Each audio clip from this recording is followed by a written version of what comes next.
ఈ వీడియోలో మనం భగవద్గీత అధ్యాయము 2 శ్లోకము 70ను పరిశీలిద్దాం. స్థితప్రజ్ఞుని లక్షణాలను వివరిస్తూ శ్రీకృష్ణుడు ఇక్కడ మనసుకు శాంతి ఎలా లభిస్తుందో ఒక అద్భుతమైన ఉదాహరణతో చెబుతున్నారు. మొదటగా ఈ పవిత్ర శ్లోకాన్ని భక్తితో విందాం.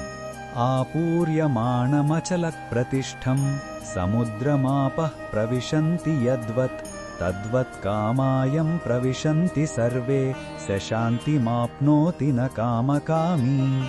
ఈ శ్లోకం అర్థమేమిటంటే, ఎలాగైతే ఎన్నో నదులు నిరంతరం వచ్చి కలుస్తున్నా సముద్రం నిండుగా నిశ్చలంగా గంభీరంగా ఉంటుందో, అలాగే స్థిరమైన బుద్ధి కలవానిలోకి ఎన్నో కోరికలు ప్రవేశించినా అతను చలించకుండా శాంతిగా ఉంటాడు. కాని కోరికల వెంటపడి వాటిని తీర్చుకోవడమే లక్ష్యంగా పెట్టుకున్న వ్యక్తికి ఎప్పటికీ శాంతి లభించదు. ఈ శ్లోకంలో ఉన్న భావం మనకు ఏమి చెప్పుతుందంటే, నిజమైన శాంతి బయటి వస్తువులను పొందడంలో లేదు, మన అంతరంగంలో ఉంది. సముద్రంలా నిండుగా స్థిరంగా ఉన్న మనసును మనం పెంపొందించుకోవాలి.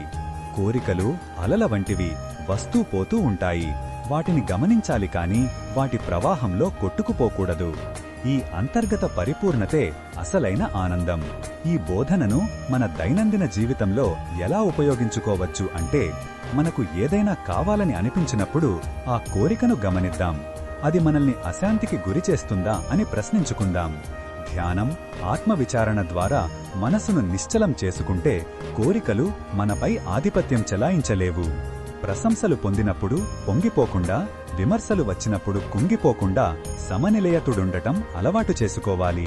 మరిన్ని భగవద్గీత శ్లోకాల అర్థాన్ని తెలుసుకోవాలంటే మా తదుపరి వీడియోలను తప్పకుండా చూడండి.